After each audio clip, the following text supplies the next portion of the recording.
Many of us have dreamed of working on planes or flying one. For many, the road to such is at best foggy.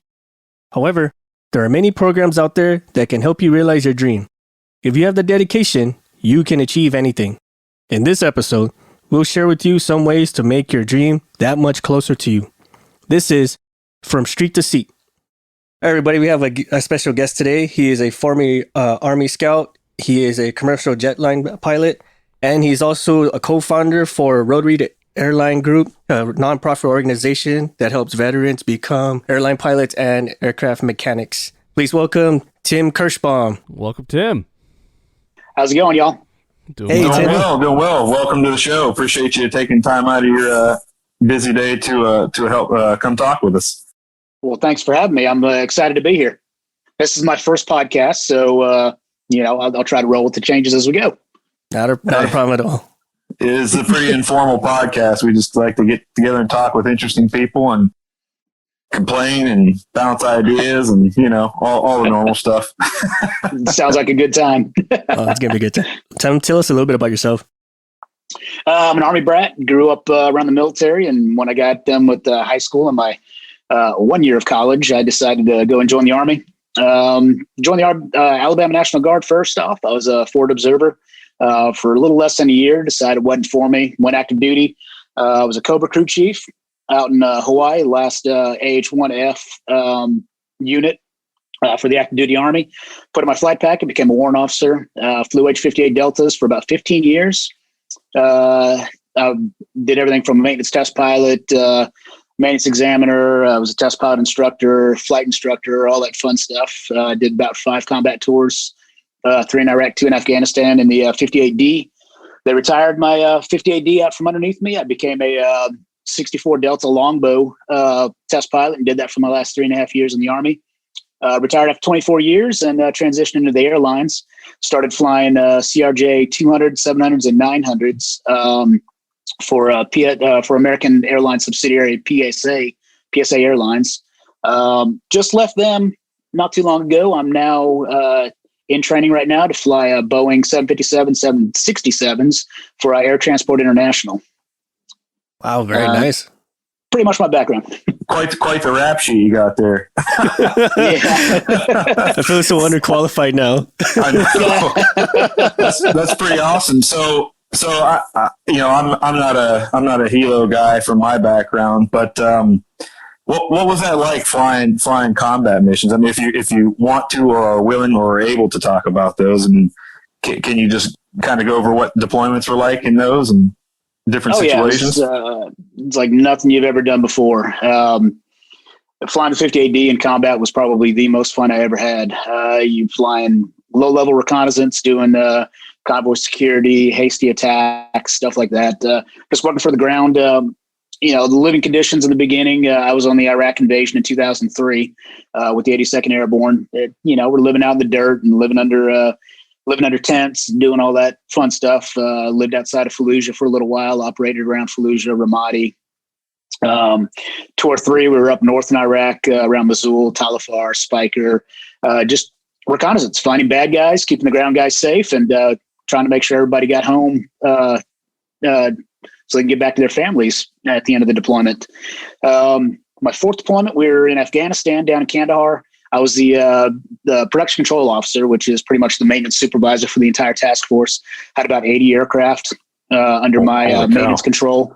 Everything from Blackhawks, 64 Deltas, 58 Deltas, and a couple Chinooks. Just sequencing the maintenance in for all those guys. I was also in charge of the downed aircraft recovery team for the 58 Deltas. Basically, if an aircraft went down for any reason, maintenance, hostile fire, whatever, I was the guy that they called up and got my team loaded up on 2 Blackhawks, and we went and recovered it. Nice. And you said, Tim, you were a crew chief for AH-1F? Yeah, H-1Fs. I'm old. I just turned 45 last month. Oh, man.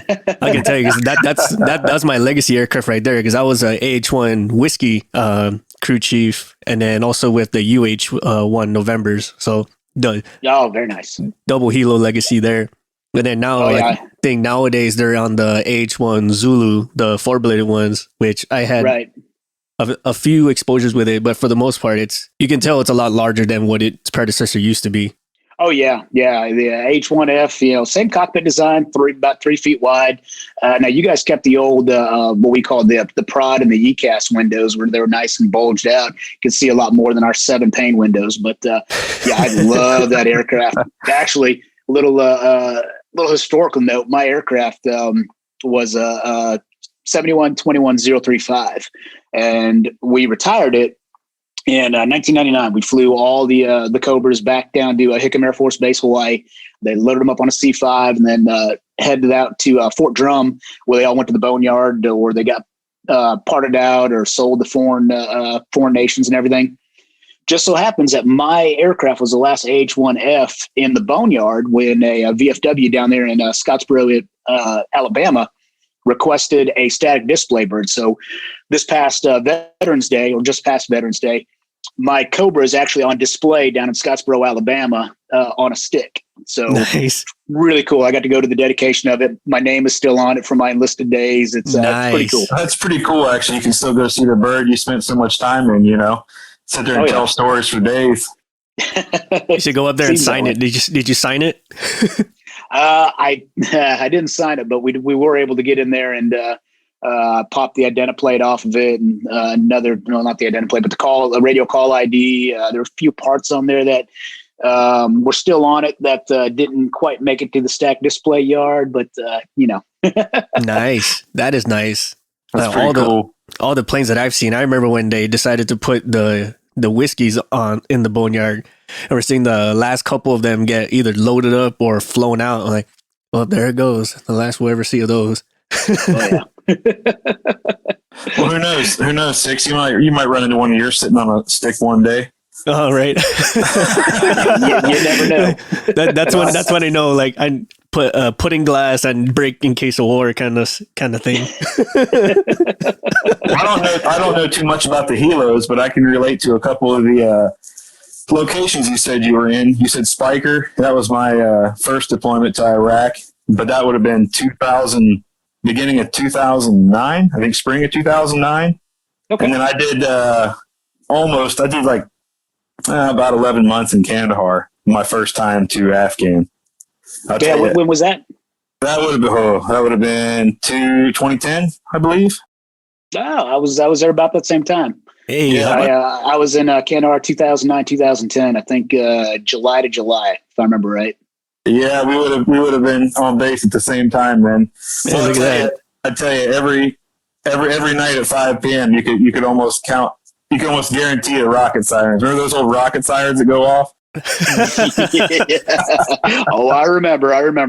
And then it would hit the old ship pond. Oh my God! Oh yeah, the poop pond. God, well, at least you guys got IDF sirens. Like, I remember where I was in Iraq, there was a FOB, and then there was also the main base in Al Asad. They'll get IDF like it's cool, and the sirens, it's kind of like hit or miss. Like, I think it's gonna work, or it'll work, but it'll come in like hours later. Like, thanks for the warning, and we kind of knew that already. And then the worst case of it all was EOD would do controlled explosions and they won't tell anybody, or they won't radio it in. So you're hearing the explosions, like, is that an IDF? I guess not, because the sirens are not on. And then you'll hear the siren, like, oh my God, is that it? And then you'll hear EOD, don't worry about it, controlled that, and thanks. Yeah, gee, thanks. Thanks for that. Thanks for the mini heart attack. Right. Oh yeah, Mosul is pretty rough too on that. Now, what ramp were you on in Kandahar? Kandahar, we were over a Mustang ramp. We built Mustang ramp in 2009. My unit, task force horsemen, we were the first. I don't know. By then, we weren't horsemen anymore. We were Sabre. We were the first to occupy Mustang ramp up there on the north side. Okay, I was down on I believe it was Juliet. Oh, okay, yeah, I remember when you guys were there. Yeah, we used to do that, and we'd use the hangar on Whiskey if we had any heavy maintenance to do. Yeah, yep. I always remember the you'd hear Tower calling out. You'd hear the ANA call out to take off from one of their old Mi-17s or whatever, and you hear Tower you hear Tower call back negative heavy inbound, and you okay, and they just pull the collective, man, and then poof, there they go. You see that C-17 just peeling off to the side. Like, God damn it. Oh yeah, I remember that. I remember when that over there at the A&A ramp, the Mi-17, they taxied out and ran a blade into one of their clamshells out there. That was a great day. Oh, yeah. I heard about that. I never got to see it, but I heard about that. That A&A ramp was full of excitement. While we were having Mustang ramp built, we were living over there at the A&A, or we were working at the A&A hangar when was the Brits? I think it was the Brits. They had a Harrier coming in, and it wound up having to punch out right on short final of the taxiway. That was crazy. He punched out probably about 200 feet AGL. He rode it in as long as he could, but that was pretty cool. And then, were you there when that 17 was taxiing down? It was just after sunset, and a rocket came in and hit about 3 feet behind the pilot's seat, punched a big hole. So all the avionics sits right behind the cockpit, and it fried the electronics in that entire plane. That plane sat down it was down by Whiskey somewhere. It sat down there for, I think it was still there even when I left. Like, they had sent a team out probably 6 months later to start working on it, but it was still sitting there getting fixed. I missed that one. Thank God it was a dud, though. It was just a dud. It didn't kill anybody. Yeah. Well, shoot, they used to set those things up with washing machine timers up there on that dry riverbed and just walk off, and you never knew what you were going to get when those things were coming in. That's right. Yeah. They would do the dry ice over there. And then, were you there when the A&A, or no, when the A-10s, when they had moved in, the Harriers had moved out, the A-10s had moved in, and then whoever was commander for the A-10s, he had enough of those rockets, and he decided he sent up like 4 birds, and they just strafed that. It was an abandoned village where they were setting them off, but they just strafed it for like 6 hours straight.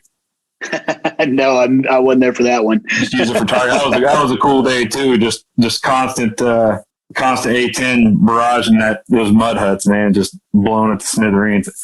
Surprisingly, or unsurprisingly, the rocket attacks pretty much were non-existent after that. Yeah. Let's see, 30 millimeters will do it, man. Oh yeah, 30 Mike's just ball all day. Yeah, I was back there in 12 and 13. I don't remember too many rocket attacks in 12 and 13. And I was back there a little bit in 16. Well, the boardwalk was pretty much non-existent probably in, would you say, 12 and 13? Yeah. 12 and 13, there was nothing there. When I went there, it was still in its prime, but then towards the end of my deployment, it started tapering back a little bit, a lot of the shops or whatever closed up. Falling to the wayside. So Tim, you mentioned you used to be a Cav Scout, and then you changed over to be a crew chief for Cobras. No, I was a Fort Observer. 13 Fort Observer. Sorry. So I've seen some individuals that will reclass. I think for you guys it's reclass or retreads, where they'll go from one MOS or job and transition to another, and you could just tell like that it's just such a culture change for them to go from this way of operating to the way the aviation side operates. What was that transition like for you from being a Fort Observer to being a maintainer? Oh, it was doubly crazy because I went from guard to active as well. So, man. Alabama guard was something else all to its own. And then going from that hua mentality on the ground, and you're the rock hard fister out front calling in artillery, to this is your aircraft. We're coming in for PT at 6:30, be back at 9, and go turn wrenches all day. So it was actually kind of a dream come true. I've always been kind of a grease monkey. So it was real cool just to, this is your helicopter. You can go work on it. Sometimes you got to fly in it. So it was neat. Now I joined the Army wanting to go to flight school anyways. That was, tried to go to college. I was on a Army ROTC scholarship, and went to my first year of college down at University of South Alabama. And, I joined a fraternity. I didn't have a scholarship anymore. A little too much fun, but it worked out better because the warrant officer program in the Army would have been was so much better than going commission ROTC and becoming one of those RLOs trying to fly. Then you wind up not flying a whole lot. So in the grand scheme of things, it worked out much better. So I noticed one of the bigger culture shocks for ground side to aviation side is. In the ground side, you see an officer or someone of high authority like once in a while, and it's usually when you're in trouble for something. But then you go over to the aviation side and you see them all the time, and you're interacting with them. Sometimes you kind of you boasted a little bit more than you should. And then it's just seeing like all the reclass or the retreads come through and they're like, what are you doing? Like they're just having a full mental meltdown because they're not used to interacting that way with officers or pilots. Oh yeah, you see a lot of those guys, NCOs that were former infantry, and they come over to the aviation side, and they're just, they try to hem up those young privates and specialists that have been in aviation the entire time. Like, whoa, hang on, I don't know what's going on right now. It's a little too much. And yeah, crew chiefs and pilots, they have a really tight bond. So you work hard to play hard. I mean, used to hang out with crew chiefs on occasion, after hours, grab a beer. Crew chiefs do good stuff. The best way to reward a crew chief is to give them a beer. So you have a beer and give some time off, and it's just a totally different dynamic. Right, most definitely. And then you mentioned you went through the warrant officer program to be a pilot. Now, as far as I know, that the warrant officer, the pilot program is probably the only pilot program out there for the service where you can basically be a high school kid and go straight into the pilot seat. Is that true story? Yeah, true story. It's the only one that I know of. In fact, my last unit, I had there was a female W4 who went straight from high school to flight school, and that's what we call it, street to seat or high school flight school in the Army. She was how old was she? She was a 32-year-old W4. Wow. She was going through friggin' Apache, the Apache transition aircraft qualification course at friggin' 18 years old. Wow. And she was something else. She's down at Rucker right now. She married another W4 who's a former Marine. Yeah. And they're both down at Fort Rucker right now teaching, just a couple of great people. I was with them in my last unit when I was flying 64 Deltas out of Fort Riley. So to put this to scale for a lot of you guys, in most other services, say the Marine Corps, for instance, just to be a warrant officer, like basic warrant officer 1, you would have to have at least been in the service for a minimum 6 to 7 years. And that usually, say you joined at 17, 18, that probably puts you close to like 26, 27 just to apply. By the time you go through all the schooling and all the required training, you hit your first unit, you're probably looking anywhere between 30, 31 at best. And that's you as a basic warrant officer 1. And then he's talking about this one woman who's a W4 at 32 years old. Yeah. Just mind blown. Mind implosion. Talk about a fast track career, man. Yeah. Oh yeah. Yeah. And she should be up for W5 here pretty soon. She'll get it. She's just an amazing pilot, amazing instructor, just fantastic. But now any other warrant officer career field other than pilot, you do have to have your minimum 6 years. You got to have I can't remember what they call it now, but the BNOC, basic NCO course. You have to be an E6 or greater. Just to apply for the other warrant officer specialty branches. Yeah, that's holy cow. Yeah, imagine that. So and then and then just to kind of give it a little bit side, there's a special warrant officer program in the Marines, especially. It's called the Marine Gunner. MVP, I think I talked to you about this. Is like the daddy of weapons. Yep. This guy, he's got the bomb right on the patch or whatever. Yeah, so. Just to apply for that program, you need to have been in service for 16 years. Ooh. Just to apply, 16 years as an E7. So you're in for quite a while. And then to apply for that program, and then plus going through all the ringers and all that stuff. So you're looking at a solid, you're probably not going to find anyone no younger than 35, I would say. 32 at the absolute youngest. And that's a grizzled old 35. You know what I mean? You know what I mean? Can you imagine the grit and grunt that guy has? But then he knows his ins and outs about what weapons do, what they're for, how to best employ them, stuff like that. So I'm just like, all the cool stuff about guns plus the math. Well, that's why in the Marines, nobody ever questions chief. In the Army, different story. You're just a W2. What do you know? Oh, the moniker always here is like, where's the chief? And they're always gone. Like they're never around. Well, that's the same in the Army too. Oh, is it? Oh yeah. Yeah. You always, the going joke for a warrant officer in the Army is you got to have 2 hats. so you just leave a hat on your desk. Chief's around here somewhere. I need to do that for my work. Like, his hat's here. He must still be at work. His hat's here. That's funny. That's why I've done that. I've done that before too. Like, somebody used to come and find you. Well, I knew you were here because I saw your keys laying on the desk. Like, that was the thing for me. Like, your keys were still on your desk. So I knew you couldn't have left. But how do you know it's my car? Yeah, that's true. Fun times. Yeah, put some decoy keys out there. So Tim, with the warrant officer pilot program, like, what's some of the steps that a soldier or any service member or even a high school student needs to do in order to go into that program and then come out as a pilot? First thing you got to do, you got to make sure you can pass the SIFT, which replaced the AFAS, selective. Man, I can't remember what SIFT stands for. That was new when I was getting out, but it's basically it measures to see if you've got the aptitude to become an aviator. There's all kinds of complex motions, math, coding, stuff like that, just to make sure that you may have the mental acuity to become a pilot. So you got to pass the SIFT test, and you got to make sure you can pass a Army Class 1A flight physical. If you can't do one of those, then you don't even need to apply. And so you just go to your local education center on post, and you can take the SIFT there. You'll have to schedule a Class 1A flight physical with an Army doc, because they've got the books that tell what you can and can't do as far as a Class 1A.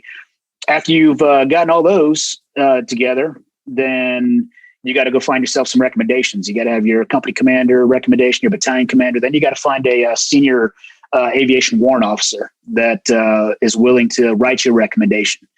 Then you do the paperwork drill, put your whole packet together and send it in, and maybe you get picked up, maybe you don't. Right now, I know the Army is hurting for pilots. They've got a 10-year active duty service commitment right now, and that's on completion of training. So after you get your wings, which takes about a year from a year to a year and a half, depending on how fast you're able to get through school, then your 10-year commitment starts. I just started last year. But you get all your packet together, you get fully qualified select, you go to Fort Rucker. If you're coming in off the street, if you're a high school kid, you'll go to basic training first, and then you'll go straight to Fort Rucker for Warrant Officer Candidate School. It's 6 weeks at Warrant Officer Candidate School, where you go and learn how to be a quote-unquote officer and a gentleman, where you get smoked a lot. I went from, I think back in, I went through Warrant Officer Candidate School in 1999. So I went in running like a 14.5 2-minute mile, which by no means fast at all.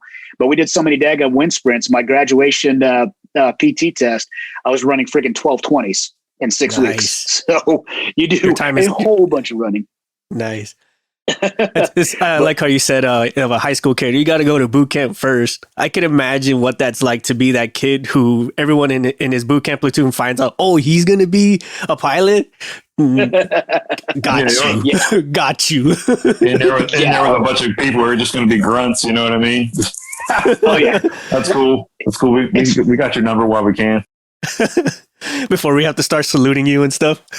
Oh yeah, it's funny hearing the stories of some of these guys, though, because some of these guys they don't realize what kind of culture the military is until they're actually in it. So when you graduate, before you go to Warrant Officer Candidate School, once you are considered a WOC, so Warrant Officer Candidate, you are, for all intents and purposes, an E5. Your pay grade's E5.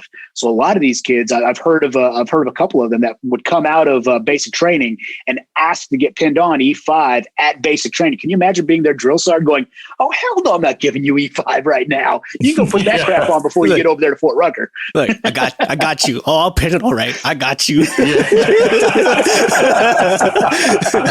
gonna go through all kinds of fun stuff. Yeah. I mean, you got to appreciate their forwardness though, and trying to get that done. Yeah, you got to respect the enthusiasm, I guess. Yeah. Like, well, that's when the drill sergeant goes, Well, if you have nothing, you have the audacity. You know what I mean? You know, you got man. balls, kid. You're stupid, but you got balls. And balls is all that counts. Oh, man. Close enough.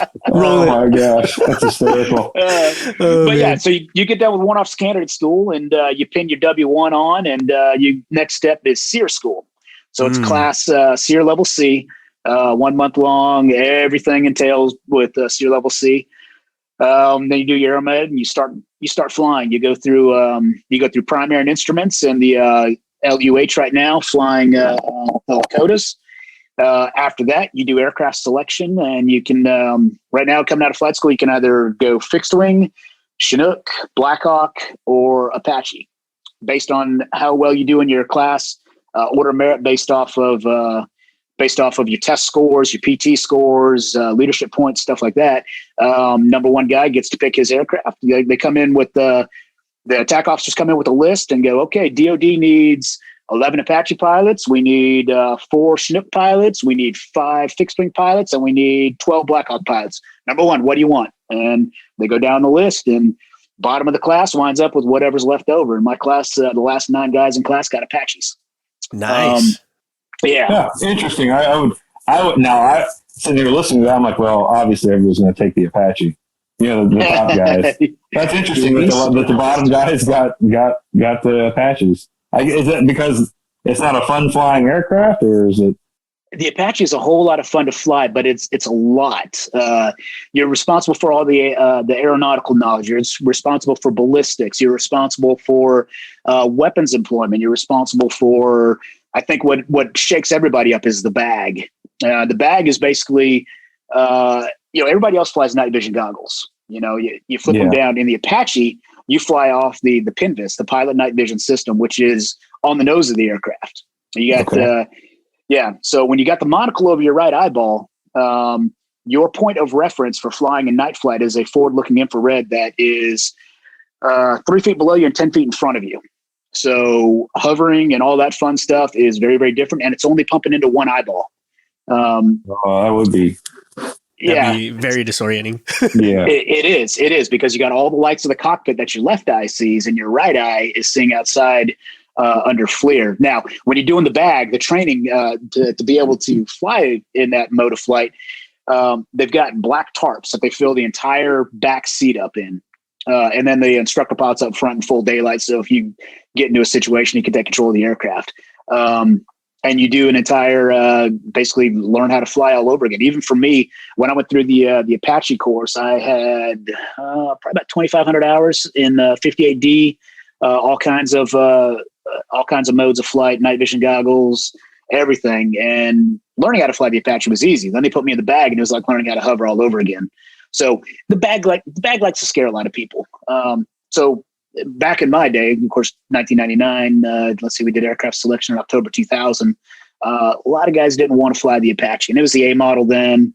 Funny little story, true story. All through flight school, I wanted to be a 58D guy because a lot of my Cobra guys went over the 58D, and I just loved the cavalry tradition. It was, you're flying low, you're supporting the ground guys, you're snooping and pooping, finding bad guys. That appealed to me. So all through flight school, I wanted to fly 58Ds. Selection day came, and the 64Ds were just coming online then, and they were like, "Well, what do you want, Kirshbaum?" I said, "Well, if I pick Apaches, can you guarantee me a Delta slot?" And they said, "No, you got to go through the A model training. And if you get assigned to a Delta model unit, you'll stay here for Delta differences." And I said, "Well, I guess I'll stick with 58Ds because I didn't want to fly the Alpha model," which may have played into the whole thing too. I don't know. So I had a story for as far as like the flight training goes. Is we did this as kind of like a morale booster. We took a bunch of guys to the flight simulator for both Hueys and Cobras, the newer models, the Yankees and Zulus. We had I think a squad's worth of people to take in there, and every single time they sat into the Cobra models and went to go pull up, like just go from ground to the air, it will come up and it'll slide left and then just somehow turn upside down and crash itself, and then you would see and it was one of those newer flight sims where it was like a gyro ball, so you felt, or it looked like you were doing everything. So when it flips over, you can see them like turning their heads putting their ears to their shoulder, like, no, no, no. And then the screen will flash red and all kinds of stuff. Oh yeah, red screen of death. We did that with some Southwest pilots that were they came to one of the R.T.A.G conventions that we had at Fort Rucker, and we had a Blackhawk and a Apache simulator, and put them in there and let them have the controls up in flight. Hey, it flies like an airplane. Do a run on landing, it lands like an airplane. Now pick up to a hover. Left, always to the left. Crash. Yeah, that's weird. I've noticed that. Oh, it's always to the left. Like, why is it always to the left? Oh, you guys don't. How do you guys always do it? Rotation of main rotors? Rotation of the main rotor blade. The advancing blade on the right-hand side creates more lift than the retreating blade on the left-hand side. No kidding. Science, everybody. It was just so funny watching it. It was like just do a left-hand roll and then just somehow flip over. Like, how did you do that? So, Six, you had mentioned a flight simulator. Tim, how long would you guys, going through flight school, how many hours in the simulator would you spend before they would actually put you in the physical aircraft itself? 0. Oh, 0, really? Oh, yeah, you don't do any simulator time in flight school. Your very first day flying, they call it the nickel ride. You climb up front, your stick buddy climbs in back, and you take off from Cairns Army Airfield, and on the way to the stage field, which is a bunch of 6 little runways that everybody lands to with control tower, which is training the air traffic controllers at Fort Rucker. Yeah, your very first time with hands-on controls is in an actual aircraft for the Army. Can you imagine that? Hit the ground running, friend. I'm thinking about that right now. My anxiety is just climbing thinking about it. So imagine like if they can left-hand turn and somehow flip over an aircraft in the simulator. Imagine that same person, no experience whatsoever, no sim, nothing. Here's the seat, get in, go. Like, oh my God. Maybe that's why I was deemed not smart enough to be able to go to flight school. When I went through, we still had Vietnam era pilots. A lot of those guys are still around. Of course, they were really, really old guys. They had friggin' ice in their veins. They were like, they would let you take that aircraft just as far as you could possibly go before they'd say, all right, my controls. And they'd jump on the controls. And it was so frustrating because you would get that aircraft trying to hover. You would get that thing so out of whack. You just cannot get it back to the stationary. And they just grab the controls. And then within a half a second, it's perfectly stable. And you're just like, how in the hell are you doing that? Well, I bet those guys have some stories for days. So there's another podcast out there called the Jocko Podcast, and it's Jocko Willink, and he was a Navy SEAL. But he's had a bunch of guys on there recently who were helo pilots in Vietnam, and just listen to those guys talk about their stories. And those were SOG missions and all that kind of stuff. And you hear some of those stories that go on, and it's just like, oh my God, balls of steel, man! Like just in a napalm firestorm, getting shot up, hanging 10 feet off the ground. Like, have you ever listened to those? Or I'm sure your instructor pilots probably had stories like those. Like, my God. Oh yeah, they had all kinds of stories. Shoot, I had a pilot. One of my instructors was he was a Little Bird, an OH-6 pilot in Vietnam, and he'd tell a story about how he got shot down 3 times in one day. Oh my God! Jesus, 3 times. I mean, I think once was enough, but 3. Well, yeah, in the modern military, I had an aircraft. The first time I brought an aircraft home full of bullet holes, they sat me. They're like, you're done. You're not going back out. Oh, so you were actually shot up once or twice. Oh yeah. I brought home a few aircraft with holes in them. It's just nature of the beast. Sure. I mean, was that Iraq, Afghanistan, both? Maybe both. Yeah, both. Wow. Now, did you know you would take? Because I've heard some pilots, didn't know they'd gotten shot until they landed and looked at the aircraft. Did you know you had taken fire? Yeah, the ones I got, yeah, you can tell it sounded like crushing a tin can, just a tink tink tink. You just don't know what all was hitting. Check your gauges, make sure everything looks cool, and keep on flying back to a safe area till you can put it down, jump out, and look at it. Wow. Holy cow! So Tim, you're a co-founder for the group R.T.A.G or Rotary to Airlines Group. What was one of the inspirations for you and your other co-founders to actually come up with that? And then how'd you go about getting it together? It was kind of weird. I wound up in a group. I can't remember what we had before Rebel Scum. which was an online Facebook group. There's a bunch of us that were thinking about going to the airlines. The airlines had opened up a rotary transition program where they would pay, for instance, PSA would pay up to $23,500 towards your required ratings to get your airline transport pilot or your ATP. That's all your fixed wing stuff. You need 250 hours to qualify for your ATP. Then you take your ATP. And then on top of that, once you completed training, they were giving you a first officer sign-on bonus. So I found out about this while I was overseas in Afghanistan. One of my fellow test pilot, we were sitting over at a little place called Fob Chapman out in Coast Province. I was coming off the flight line, and Coast. Oh yeah, yeah, Coast was that was an interesting place. But anyway, I digress. I came back in off the flight line. He was looking at a company called Envoy's R.T.A.G, and he's like, "Dude, have you seen this?" And I said, "No." And so I looked at it, and I came back, because I knew I was retiring within a year. So I came back to the States after that deployment, going, "I'm going to do this airline thing." So I started looking around. I wound up in this group, and it wound up being part of this group wound up being infiltrated by a lot of high brass that did not like the fact that a bunch of aviators were thinking about getting out of the military and going over to the airlines, because they were losing a lot of experience if everybody wound up leaving. So we wound up creating a new group. And it just, from that group, we just decided to create a nonprofit. So this was about August of 2017 that we had this group. And December 2017, Eric Sabiston, the president, and just got together about 6 of us that were in the group, and we all decided, hey, let's go ahead and make this happen. So I don't know how exactly I wound up being taken along with it, but I wound up becoming the marketing guy. I created the icons, the graphics, T-shirts, stuff like that to get the word out. And it just ballooned up from there. It started off just wanted to get information out to fellow aviators, Army aviators, about the different, just sharing information about the different rotary transition programs out there to get to the airlines, what you need to do, our journey towards making it to the airlines. And, it was kind of motivational. It was informational, and then people started following it, and people started following in our tracks. There's some people that wanted to sit back and kind of see how it panned out for us. And some of them joined along in our journey.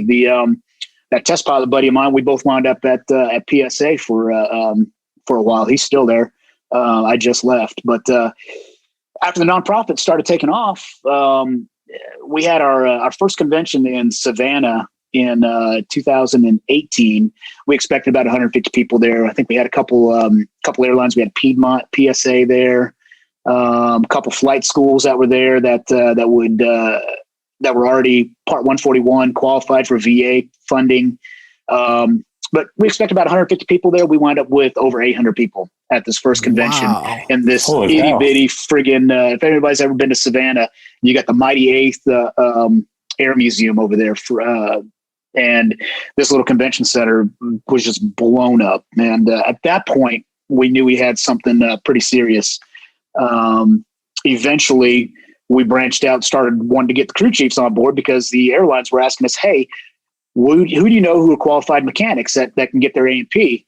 Branched off to that, get the word out. Airlines started paying for maintenance guys A&Ps and bringing them on to work in exchange for a 2-year contract.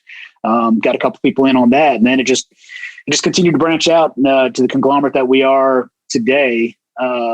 We were supposed to hold a convention last year. Obviously, COVID struck that, but we're trying to pull these conventions together. Our last convention, we had Southwest representing, Frontier, a whole bunch of. I think we had 65 vendors and 1,200 attendees. Wow. We've got corporate sponsors giving away, like Bose gives away headsets at our conventions. We were able to raffle those off. Wow. Scholarships, we're giving away.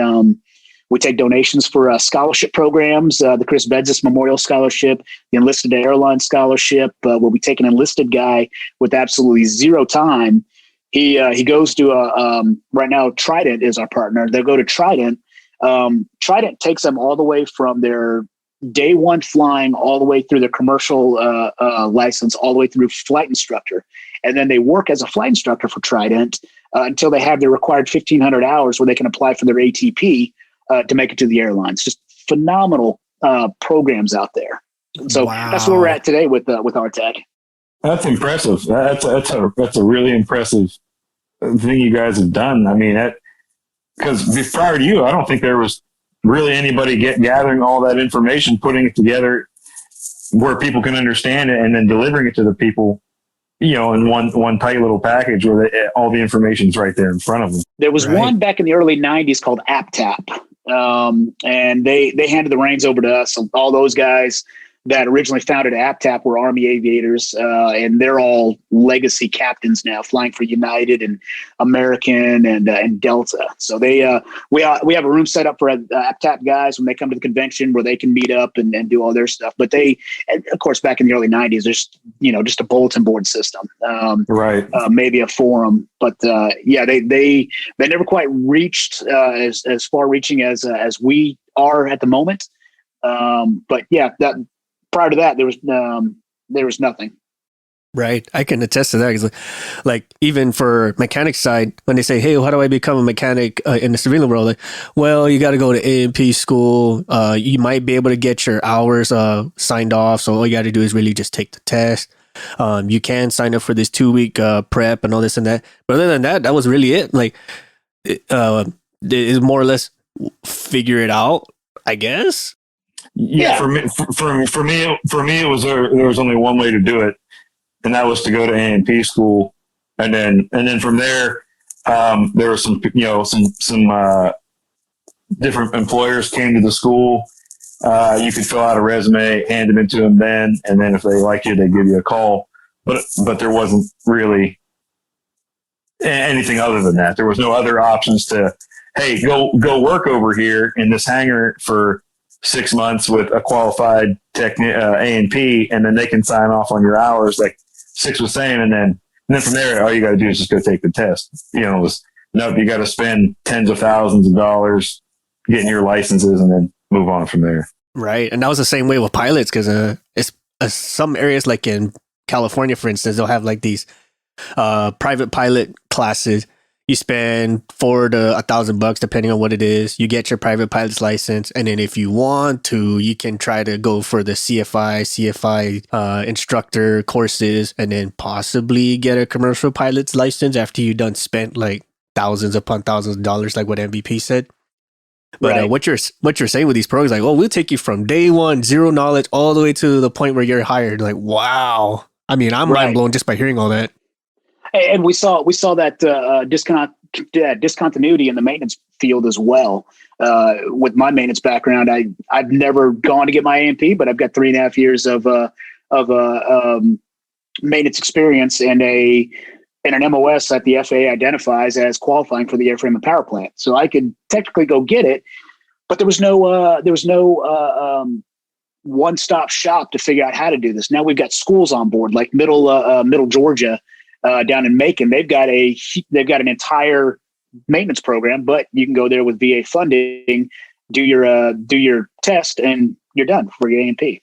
Wow! So I think the school that I went to in Pittsburgh, which was Pittsburgh Institute of Aeronautics, I think because I went there with some Hilo guys that were in the Marines and stuff, but I know they paid for the school with the VA. But I don't think there was like any programs like what you're saying where you can go there and just kind of take the test, use the experience, because most of those guys had minimum 4 years of aviation experience from the military, but they still had to go through the 2 years of school to get the thing. It wasn't just, hey, go here, take your test and move on. Like they still made, you know what I'm saying? Yeah. Now I believe there's a little bit of schooling involved. You still got to, obviously military folks don't have a whole lot of experience with prop and rotor shop, or they don't have experience with recip engines, or, helicopter guys don't have a whole lot of experience with retractable landing gear, stuff like that. So there's a little bit of a learning process then before they can take the practical. There is, but what I mostly tell people too is that it's some of those specialties where there's a little bit of schooling. Those are kind of few and far between, depending on what side of the industry you're going into. You know what I mean? And most of that you're going to get further on. Like when you get hired on, they're going to send you out to another formal training for that specific system itself. So I guess it's just more of a refresher. I guess it's a baseline knowledge, right? In the school, You're getting a baseline knowledge, but you're going to get way more in-depth training once you get out there into the workforce. Right. So Tim, where can one find info or how to apply to these programs for R.T.A.G? Our biggest distribution of information happens on Facebook under the R.T.A.G Nation, R.T.A.G Nation.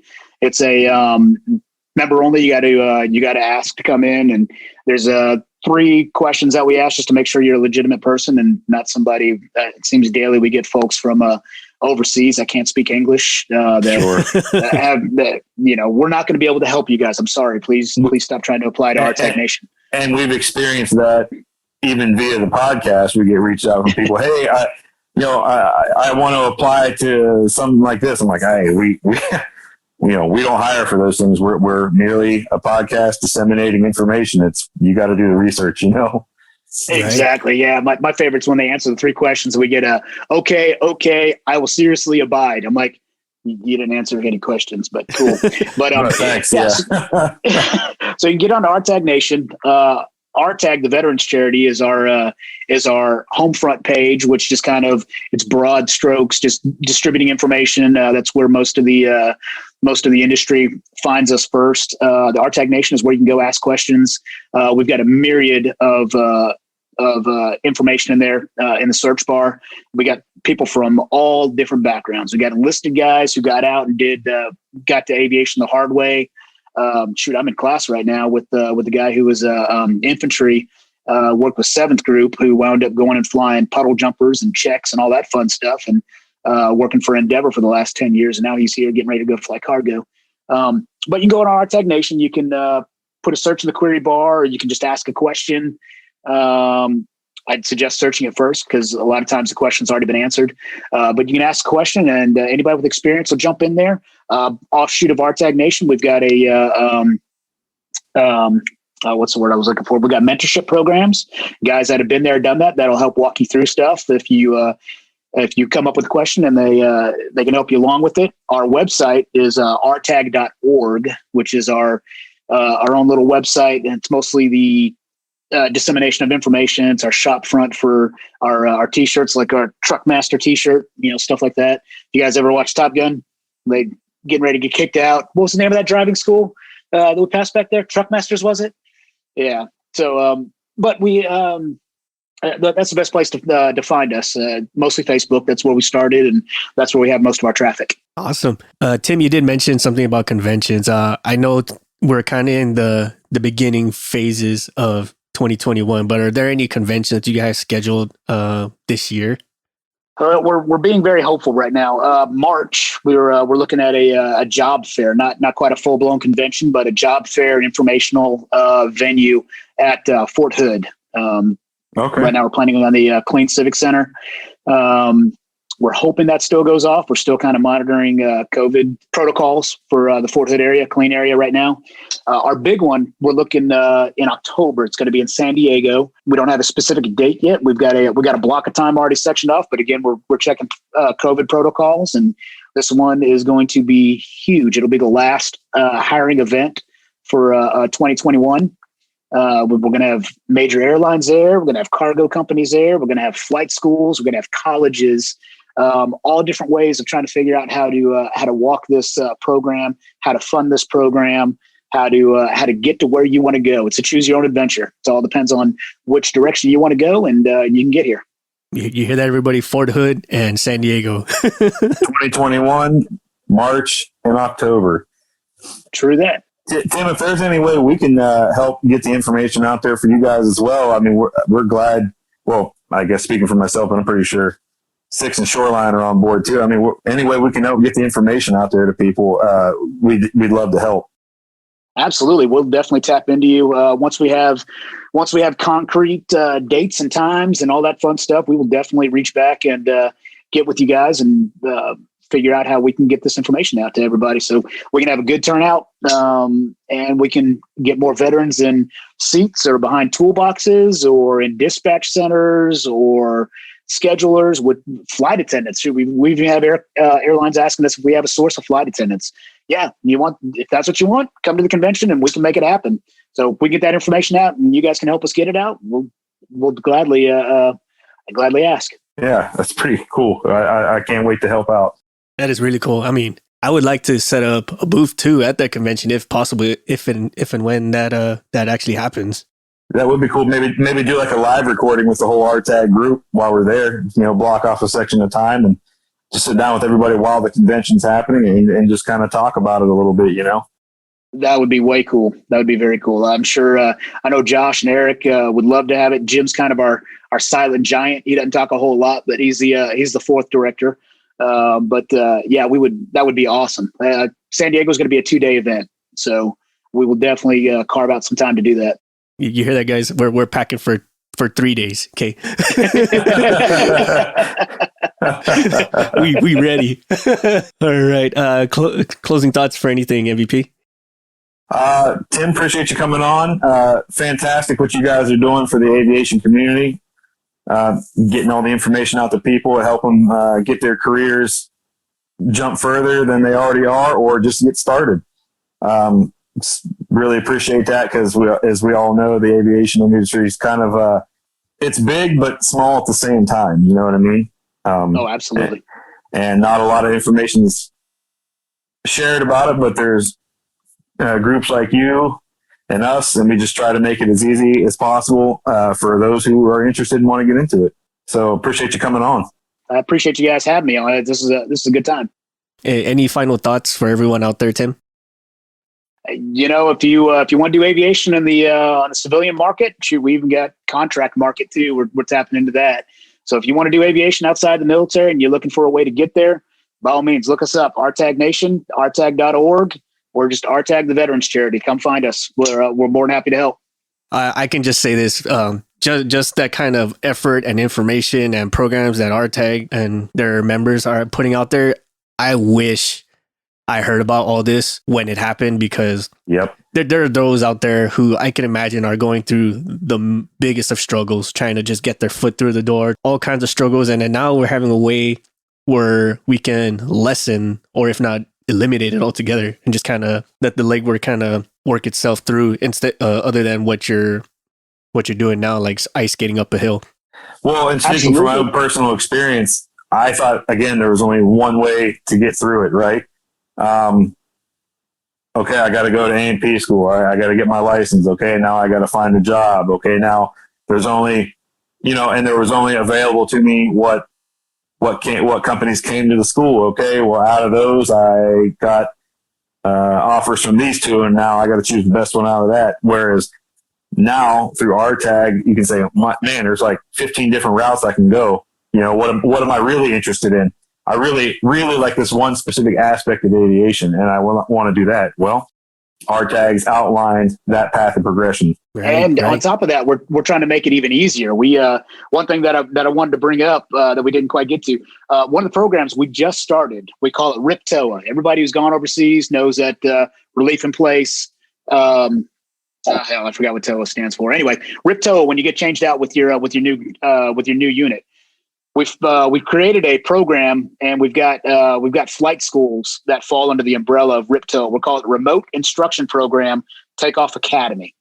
We got Prey Aviation out of Wichita, Kansas. We've got Trident that's out of Maryland and Ozark, Alabama, and we got Flycore Aviation that will, if you've got 4 people at your base that are getting out soon and you want to learn how to fly fixed wing, you want to transition into the fixed wing, 4 people is all it takes. They will send a flight instructor and an airplane to your location to train you. Wow. Really? That's awesome. So now deployment's not an excuse. You hear that, everyone? If you have the wheel, there is now a way. There's a way. That's pretty cool.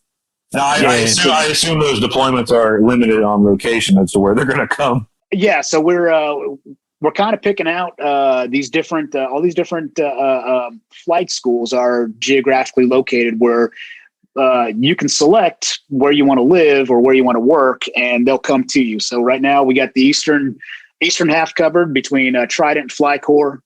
We got central United States covered by R.T.A.G Aviation, and we're working on getting other flight schools on board so we can cover the western seaboard.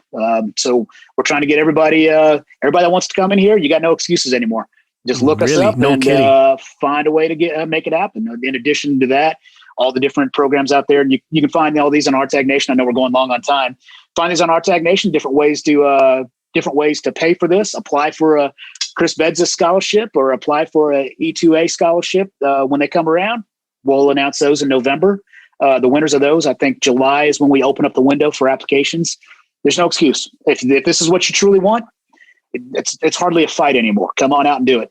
And it's not just for veterans, right? It can be for anybody. Both somebody who's never served, and it's primarily service oriented. I understand, but primarily service oriented. Yeah, primarily service oriented. There are some programs out there for civilians. Obviously, our main viewpoint is helping the veterans, but there's some out there for civilians. We haven't gotten a whole lot of civilians into R.T.A.G Nation to quite chart the course for us, but we're working on that. Well, I as somebody who was only a military contractor and been civilian aviation his whole career, if I can help out in any way, let me know. I'd love to be of assistance. I would love to hear some of your ideas. All right. We like to thank our patrons for helping bring Tim onto the show and have this show keep running, keep Shoreline happy to help us make the show. Erica Lamont, Chris Hawkins, Stephanie Boatman, Jenny Dignan, Ryan Frushauer, Daniel Schubert, and Steven Shivers. Thank you all so much for your patronage and helping us make this show. Please visit some of our sponsors like Rockwell Time. They make some outdoorsy apparel such as safety rated sunglasses, snowboard goggles, watches, you name it. Use the code CX4MX, save 20% off your purchase. Again, visit R.T.A.G Nation, both on Facebook and rtag.org for more info on these programs that Tim just mentioned. Tim, thank you again so much for coming on to the show. We love the information you gave to us, and we hope to see you guys on one of the conventions this year. We're looking forward to it. Thanks for having me. Thank you. Appreciate it, Tim.